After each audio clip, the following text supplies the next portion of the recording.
Insight, action, innovate. The Master Series elevates. In this session of the Master Series, we hear from Marriott International as they share their journey using Copilot Studio to transform HR support and knowledge management. Learn how Marriott built intelligent agents that help employees find answers faster, automate document intake and classification, reduce duplicate content, and improve self-service across the organization. You'll see a real-world example of a multi-agent solution that combines Copilot Studio, Power Automate, SharePoint, and existing business systems to streamline operations at scale. Along the way, the Marriott team shares practical lessons on governance, adoption, security, and how to get started with AI projects that deliver measurable business value. Whether you're exploring your first agent or looking to scale AI across your organization, this session offers valuable insights and proven best practices. Let's get into it. All right. Well, hello, everyone. Thank you so much for taking time out to meet with Karina and I, and to the Microsoft team for having us. So we wanted to talk to you a little bit today about how we're using Copilot at Marriott to drive work reinvention. So Karina, if you want to go to the next slide, we'll walk you through our vision for work reinvention at Marriott, and then go a bit deeper. We'll let Karina walk you through her knowledge librarian built on Copilot, and lessons learned that we've had along the way. So obviously, I manage a team called Process Transformation. A big part of that is reinventing the way we work at Marriott. We are looking to deliver intuitive, integrated tools that help our associates self-serve. We're not only looking to simplify processes, but really give our associates the care and the authentic hospitality that they deserve, that we would expect them to be delivering to our guests at our hotels. And all of this is strengthening our foundation for the future as a company and for our HR processes that we manage. So this slide, hopefully this story resonates with you. But at Marriott, I've managed our contact center and our support processes for several years now. And when I started at Marriott many years ago, I walked down the hall and I asked my HR leader if I had a question about my development or my career. Really, the way I want support now has changed. I work from my home. Many of us are hybrid or working remotely. My HR leader might not be down the hall. So we've moved from processes where our HR leader is kind of its own mini support desk to now where we've deployed a chatbot. His name is mHelp. He's got a little bow tie. Hopefully he represents kind of a concierge at the lobby of a hotel. But mHelp has answers to your common questions, both across the enterprise. And he is powered by knowledge. And so really he is on our Teams rail. He is also across many of the internet sites or Marriott applications that you could go to, and you can ask him a question to get answers or get you to the right place to where you need to go. This has enabled self-service 24/7. I don't need to, find when the door is open to walk into my HR leader's office. We're also eliminating mailboxes and ancillary support tools that have been built over time across our discipline and our enterprise. We were at a point where basically anytime a new initiative was launching, someone built a new mailbox for that initiative. We can now route everything through mHelp, and that also will work to, if he can't answer the question, it can create a ticket and go directly to our back-end support teams to answer that question quickly. It improves our speed to resolve issues, particularly if someone asks a question. We're helping understand more quickly some issues that may be going on in our back-end technology, and helping solve those more quickly. And also have greater insights into where we have opportunities to continue to build more knowledge, better support tools, or improve our processes. So at the core of mHelp is our knowledge management system. When we went about the vision, we realized that he had to be grounded in a foundational set of knowledge. And so we've that's where Karina comes in. But what we've done, we realized as we went through our journey very quickly that managing a knowledge management inventory is complex, and there's a lot of people that you need to work with, and we needed some tools to make it easier and ensure that our knowledge was kept up to date and accurate at any point in time for our associates. So I'm going to pass it off to Karina, who's going to tell you a lot more about this knowledge management system and how she built it. Thank you, Brenna. Thank you very much. Thank you, everyone attending this webinar. Well, what a nice way to transition with this metaphor. Look at that nice picture there. The root of our HR support model is our knowledge management system. And in the next few minutes, I'm going to share with you how Copilot has been helping us maintaining the HR knowledge-based system, especially helping me getting organized with all the documents, but also providing tools to our stakeholders so they can have an easier way to submit their documents. So let me introduce you. This is the librarian agent. It's an AI knowledge assistant. Basically, it's an assistant that takes care of a lot of things for us. It handles document intake, classification of those documents. It detects if there is any overlap by comparing what we are trying to ingest and what we already have existing in the library. And also does a smart routing of these documents. So if this document is ready to go, it will place it in the right folder in SharePoint under the right category. But if this document is a duplicate of something that we already have in the system, then Copilot will will make a decision and will do something differently. So why this matters? Well, we want to keep our knowledge base clean, accurate, organized, and also we want to have a system in place that will help us maintain this in an easier way for all of us. For me, not only for me, but also for the rest of the team. And we call the librarian agent a multi-agent model. Why? Because it's not just one bot, it's a coordinated team of specialists. What do I mean by that? Well, we have duplicate content reviewer. That is one task that is performed by an agent. And also we have another one is the taxonomy and naming specialist. We also have the KB creator and the QA reviewer. So that's why we say this is a multi-agent model. So why does this matter to the business? Well, the librarian agent automates triage, and probably you heard that before, and even in your organizations, I'm sure you have processes in place to triage documentation. Well, maybe, hopefully, this is a good idea for you to implement within your teams and your organization. So we want to triage these documents so our knowledge-based team can focus on high-value work rather than doing repetitive work, right? So we try to reduce the manual effort by automating what we can automate and we want to have a consistent taxonomy system.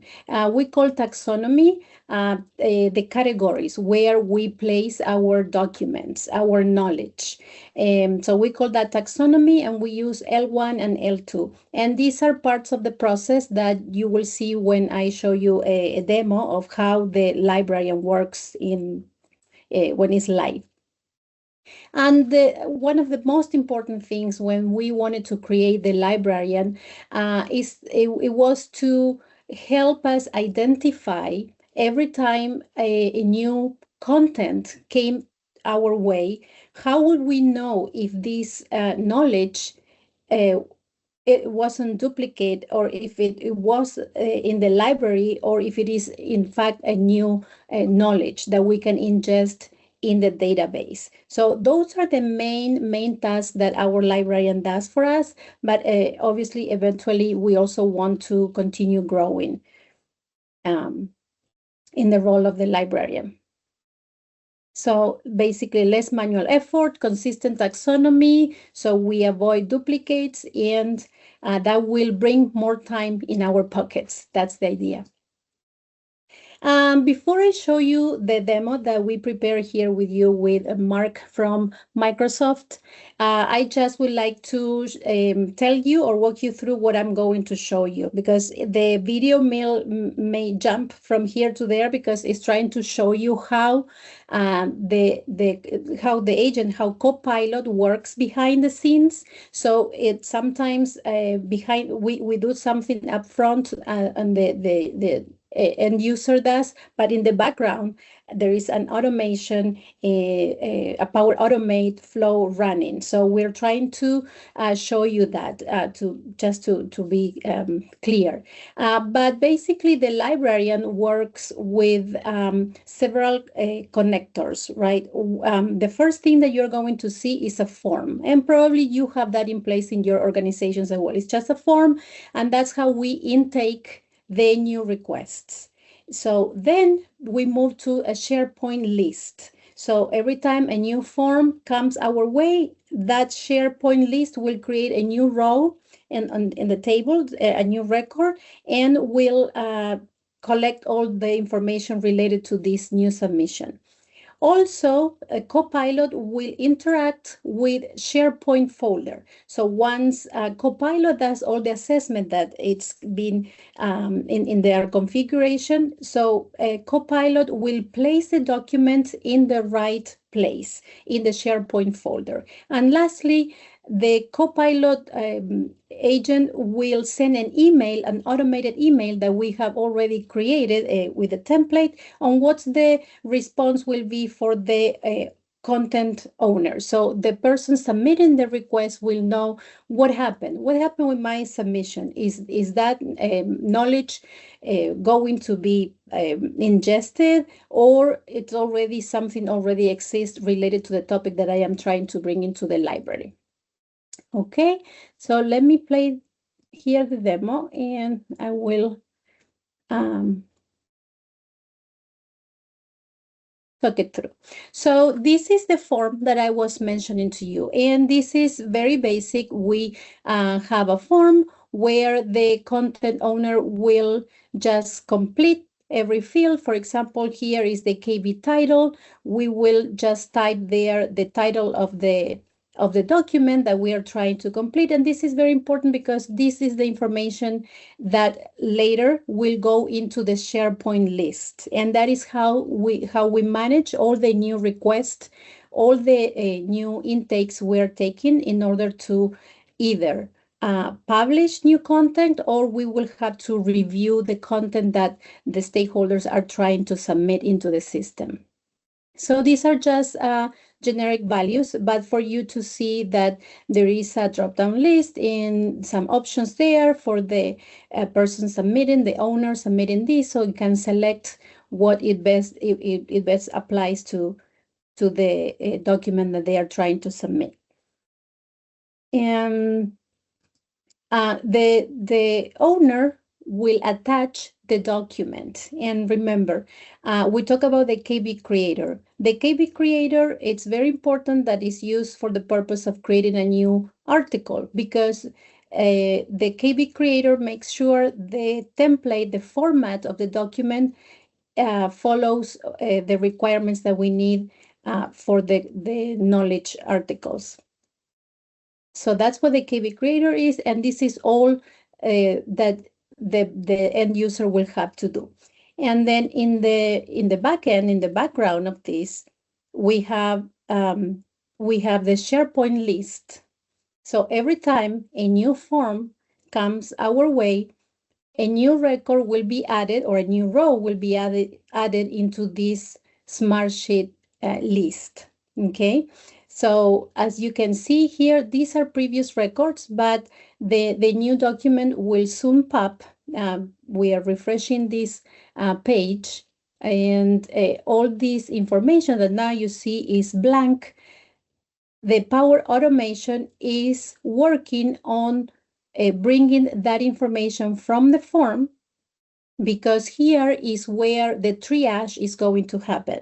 Once the document is submitted, the Copilot will read the content and will assess where in the SharePoint list, or where in the SharePoint folder this document will be saved. Where are we sending this new document? So remember, in the SharePoint list, a few things are happening. We fill the columns that are coming from the data submitted through the form, the intake form. Also, we determine the taxonomy, basically in which category this document falls. And then the most important part is when Copilot compares the content. Okay, so Copilot will read and understand what is in that document. What is this? Okay, I will put it under this category, but now the next step will be, let's compare the content.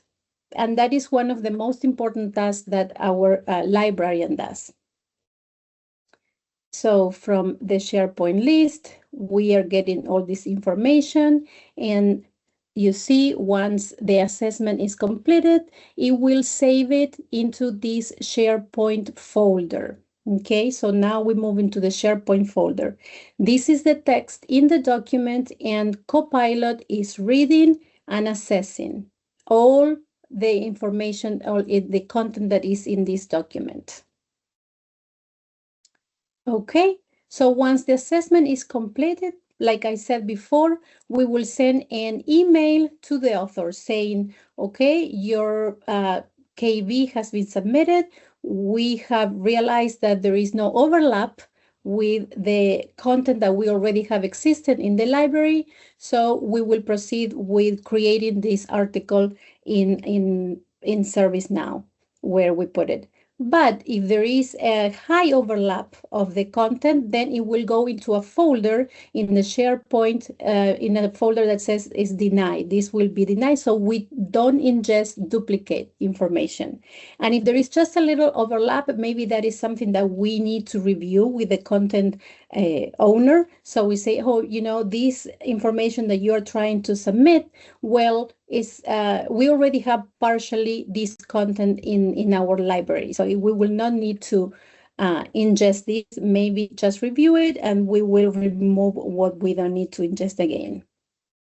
So this is how the librarian works, and all the tasks that the librarian does in order to maintain our knowledge base. Okay, so that is the demo. What are the next things that we want to do? Where do we want to go from here? Because we are learning. This is a journey, right? We start with little ideas, and then we partner with Microsoft, and let's see if we can develop this. How can you help us develop this idea that we have for our processes? And so our goal in the future is to build this that we already naming the orchestrator, right? Is an agent that has even more agents. And right now I just name a few, but in the future, we really want to move to the next level and try to cover more needs of our process. And AI usage is growing, not only in our company, but across the globe, right?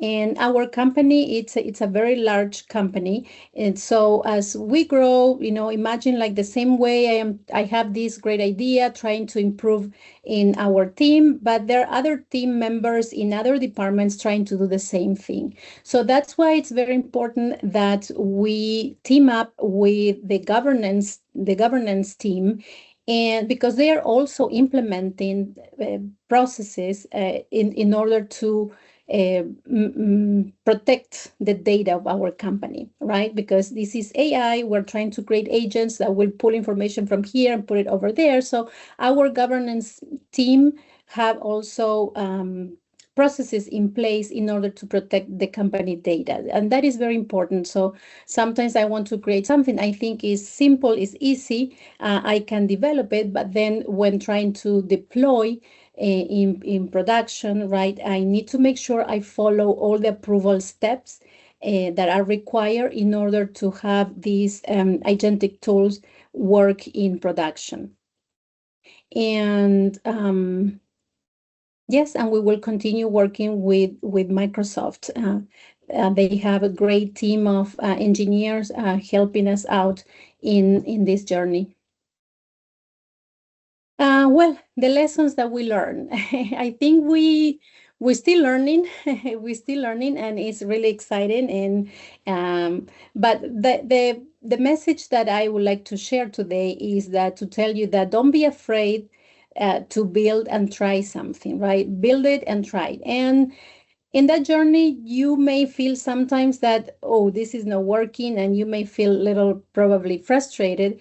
But let me tell you, just keep going, try again, because it will work. And discuss with your colleagues, with someone else in another team within your company that is probably working on something similar.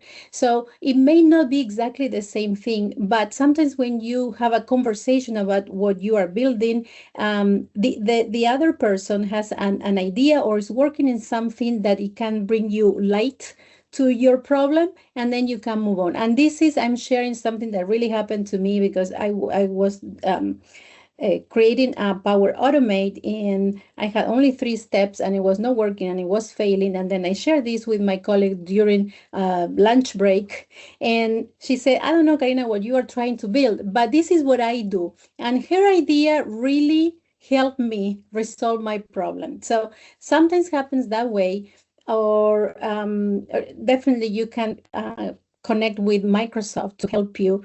But the best resource also that is 24/7 there out there available for you is Copilot. I asked Copilot to help me resolve things and to teach me in a really easy way, right? And the other part, like I said before, is the adoption that requires governance, and to make sure we follow all the approval steps so we get all the connectors, all the applications and the environments where we're going to develop these agentic tools, that we follow the company processes. So Copilot has become my fast problem solver. I can say a great partner. It takes me from 0 to 70% really, really fast. But then it's my job, my responsibility, right, to make sure that it's my decision at the end of the day, and it's my own judgment on how to do things and what are the things that I am using to solve my cases, right? But we can say that we have saved thousands of hours, not only on my plate, but also in within all the stakeholders that use the knowledge-based system. And by creating documents in 1, 2, 3 steps, basically, but also we use Copilot for other things such as in Outlook, Word, Excel, and all the applications that we use, or like this, for example, in PowerPoint. So it really Copilot, I started using it really like on a daily basis from the beginning of this year, and it's been growing really. There are so many things that I feel now that if I don't know, I can have a solution and a response that Copilot can help me out solve that situation. Okay, so again, let's at least wrap up with these three things. My advice is start small. Start small because if you try to do a super long process in the way there may be more roadblocks. So if you start small, you fix and then you move to the next step and the next step, right? Ask for help. It's crucial. Don't be alone in your own things. It's always good to discuss with your colleagues, with your boss, with a friend, or ask Microsoft or ask Copilot to help you with Copilot.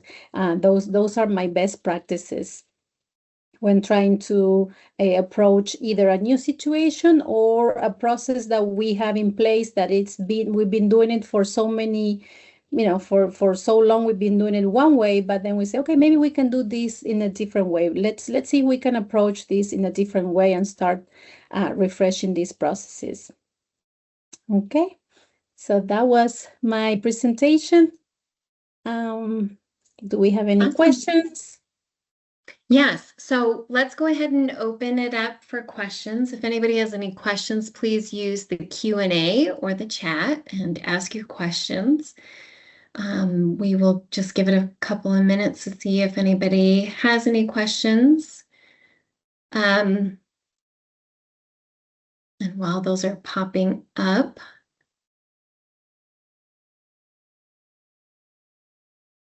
okay. So as those are coming through, just a reminder to everyone, go ahead and click on the Q&A or chat and ask your questions there. Karina, when you were building the librarian agent, what was the hardest part? Was it the document intake, the duplicate detection, taxonomy, routing? What was the most challenging that you felt? I would say first, I started very small. The first thing I created was the KB creator, right? And then I said, oh, okay, I can do this. But then you realize that when you solve something, then you see, oh, I can do more. I can take this to the next level. And sometimes the probably the most difficult part was, okay, to assess and to measure, what I can do on my own. And then when I will really need help from someone with higher knowledge, more technical knowledge than me.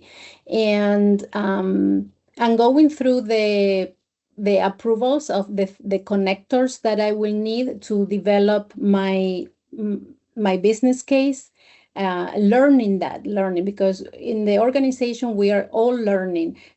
In my case, I'm learning what to do and how to do it. But at the same time, other areas of the organization have other responsibilities, like I said, like protect the data, make sure that what we create really makes sense, right? And so those are the things that probably are out of my, area of my knowledge. So to connect with other parts of the organization to make sure I can deploy this. Yeah, and that makes sense. Thank you for that. Do you have a couple of questions? I love the duplication feature. Go ahead. No, sorry, I was going to let you know that it looks like there's one in the Q&A and you were just about to read it. Yep. Okay. Thanks, Jeff. I love the duplication feature. What kinds of documents does your tool support? We use Word documents, PDF, PowerPoint. Sometimes the subject matter experts do have a Word document, so that's easy. We convert that into the format of a KB looks like. But sometimes they have, for example, a job aid, and many organizations have job aids that have PDFs. So we use PDFs as well. And sometimes you have a great webinar and you say, wow, look at this great information, but it was presented with a PowerPoint slides. Can I just put this into a knowledge article? And yes, we can do that with the KB Creator, can handle all that type of documents. Great. Another question. I would like to better understand what roadblocks you experienced within your company when you wanted to create an agent. Yeah, sometimes my flows were not properly configured, right? I think, well, I check with Copilot, I say, okay, do this 1, 2, and 3. I do the same, and it doesn't work. So then is when you say, well, this doesn't work. And probably what I learned through the process is that, I have different sites, right?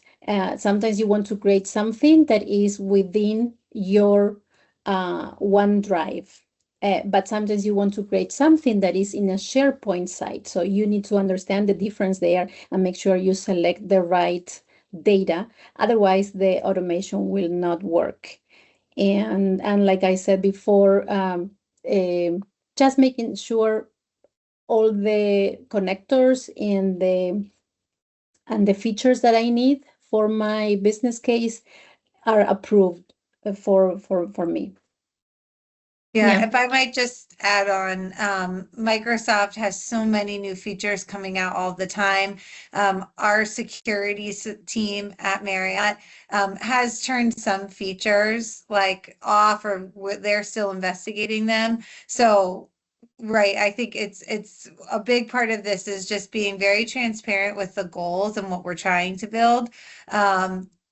These tools that Karina built, we are, we're not using it to make employment decisions. It's not using any PII. So we've had the benefit of being able to fast track these through our security team. But a big part of this being having a close relationship with our security and our technology teams. If something's not turned on from like a broader Copilot perspective, ensuring they understand the benefits around it and what it could achieve, and just ensuring they know there's no risk to associate data privacy and company security overall. Yeah, thanks for adding that in there. Super important items. Let's see. More questions came in. Apologies. Can you share the format of your knowledge base articles and folder structure? Okay. Let me see if I. Well, Karina's pulling that up. I want to maybe I'll take a step back to help answer that. So a key foundational part of the knowledge base was ensuring we had a solid taxonomy around our HR business processes. And that is really like our catalog, for our library. So we have a very clear taxonomy. If you think about a core business processes for HR with recruiting, performance management, learning, L1, L2, and then the documents are stored at an L3 level. So organizing up front is very important. And then Karina, if you want to share a little bit more about like how everything's stored. Yes, definitely. Thank you, Brenna. It's very important at the beginning of getting into the organization of the knowledge base is to have a clear instructions for those who are interested in submitting the knowledge. So we want to make sure we share the instruction and the steps and where they need to go in order for them to follow everything that we need to be successful. So that's why we created in HR, we call this playbook with all the instructions and the sites where they need to go in order to submit their articles. Brenna, you just talked about the taxonomy, and someone asked about the structure, the architecture of our folder, our SharePoint folder. So this is what we designed for our stakeholders, our we call L1 and L2. So these are like the bigger umbrella, and these are the sections under this umbrella where some of the documentation that they are submitting, their knowledge will be saved under this. So basically, this is a table that I am sharing here, but this translates the same way in SharePoint folders. Okay, so this will be 3 folders under this one here, and compliance and so on and so forth. So this is the architecture that we designed for our SharePoint repository. And I think there was another question. I think it was the format of the articles, and that Yes. So we call that the KB template. And all of this is there in this SharePoint site, available to all our stakeholders. And this is the template. This is the first page. It's just a page with best practices that we put together there for them. But the template is this, the second page is the title, a quick overview. It's very important because these documents are created for AI usage. So it's important that we have these sections, because that's how AI works. It will identify the section within the document and will be retrieving the information much faster. And the applicability is what we use to identify the target, the segment that this document will be available for, because we create documents that are for HR leaders only, or some documents are for all the associates. So this is how we determine that. And then a very brief description of what the document is trying to explain, like what to do. For example, this is just to explain how to do, for example, running a report, right? So we will describe here 1, 2, 3 really briefly. And in the section that is called What You Need to Know is where we want to give a little bit of explanation and also set some Q&As here. So if we put, how do I run report RP007, for example? So the bot will come faster here and just identify and pick the answer and deliver to the user really, really quick. So this is if someone wants to use the template and just use it as a Word document and start typing. But the KV, like I said before, we have the KV creator. When we click here, this will take us directly into the KB creator. And if I upload a document, anything, I can upload here and just tell the agent, create a KB article, and it will produce it. Maybe I can do it really quick. I don't know if we have time. Let's say just this, for example. So it will ingest this document. I will say create a KB, and now the agent is thinking and is trying to produce, is working on producing the output of what I'm asking the agent to do. I will just say we have a large initiative going on at Marriott that's reinventing our reservation systems, which is how we make money, right? It's how you book hotels. We found that learning, like our associates don't have time to take and remember all of the learning. And so this agent was able to ingest over like 600 learning artifacts for a new reservation system and turn them into knowledge articles. And now our associates have real-time information at their fingertips on how to use our reservation system. So this is just a really like a great example of how Karina was like, here, learning team, here's this Copilot agent, take all of our learning, and then it created knowledge articles. That's cool. That's huge. Yeah, so now you can see the format like I share, it's right there. The agent just created in the format of a KB. That's great. Thank you for showing that. That's really neat. How do you monitor agent repeatability and performance to maintain consistent behavior? I can speak to that, Karina. So the way we really measure effectiveness of the bot, there is measurement, and we could certainly go in and look at every interaction. I will tell you that we get over 100 to 200,000 interactions with the bot a month. So the way we're measuring effectiveness right now is through deflection.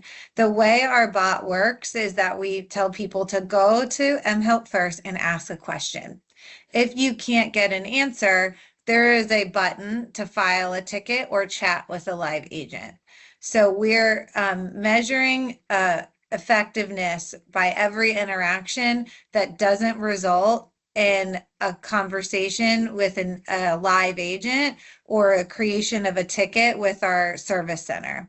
And then we're looking at for those areas that we weren't able to deflect, where we have tickets or live agent chats, where can we improve our knowledge? Yeah, that makes sense. Thank you for that. Can you provide a little more detail on your governance and review process internally?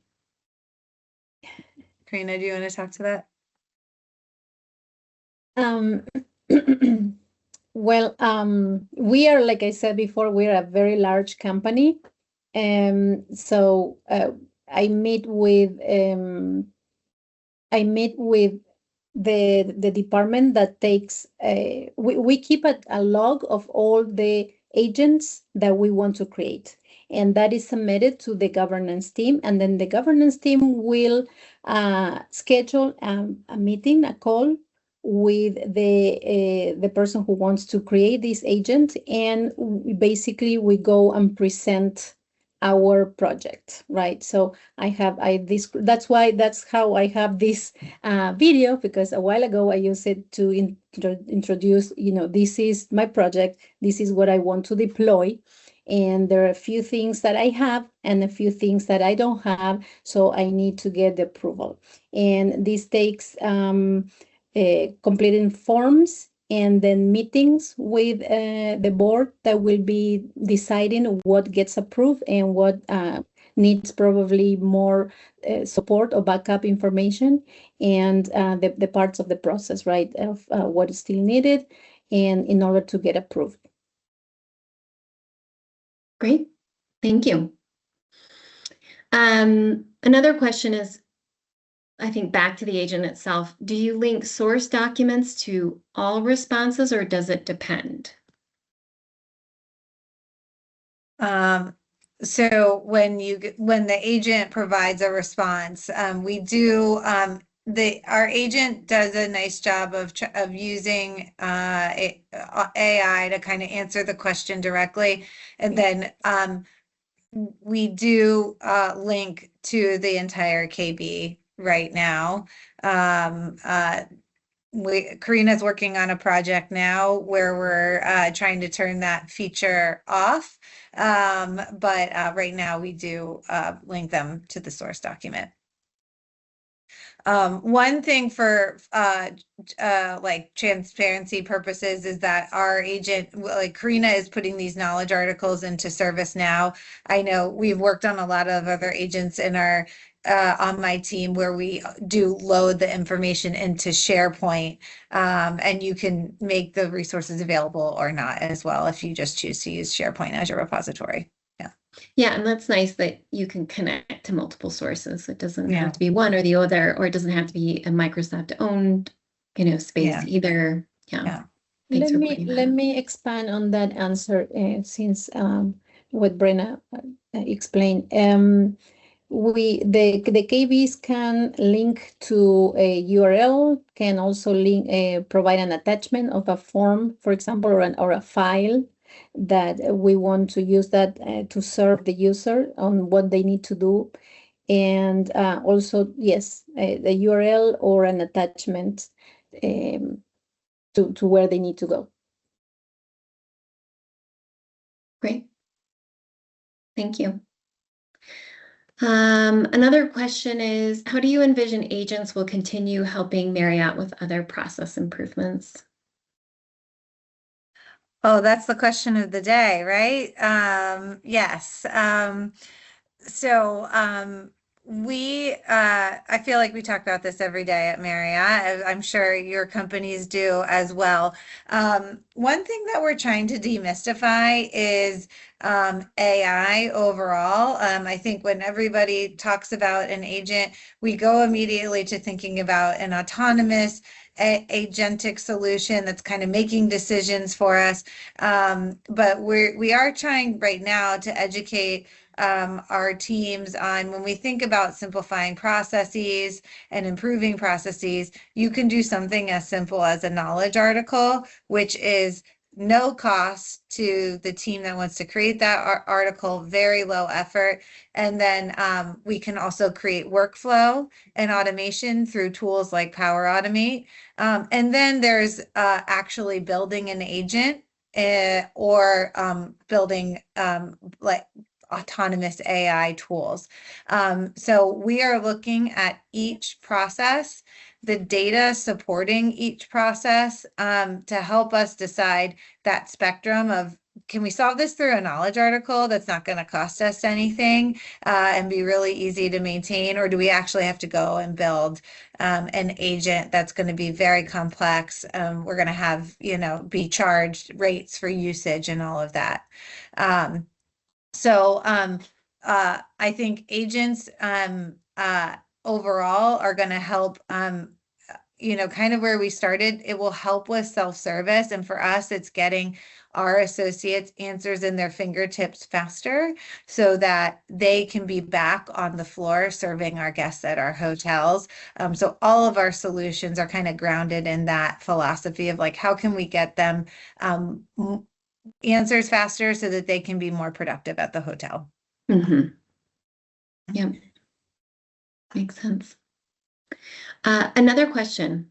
Based on the AI agent governance process Karina just described, does that mean users can't build their own agents and that every new agent request must go through governance approval? That's a very good question. Very good. I can answer, Brenna. Yeah. I would say it depends on the scope of your agent, of what you want to do, right? We have Copilot embedded in our features and our desktop. So I can create an agent just for Karina, just for myself. And for example, I can say, okay, the agent, please, on Mondays, give me a list of all the things I need to report to Brenna every Monday that I need to provide to Brenna this week, right? So the agent will go into my Outlook and see all the things that Brenna has asked me and tell me, okay, Karina, this is what you need to do for this week. So that will basically be a scope within my Outlook and my stuff. That it will, it should be fine in the settings that we currently have in Marriott. But then if I want to create something bigger, that it will involve probably a SharePoint site where there is more information about other areas that have documents there. And then if I want to share that agent also with other stakeholders within the company, then there will be restrictions. And then is when I will need to get approval. So to answer your question is if for smaller scopes, I would say that you can just do it. But for larger scopes, then you will definitely need to involve the governance team. Great answer. Yeah. Anybody else have any questions, either in chat or Q&A?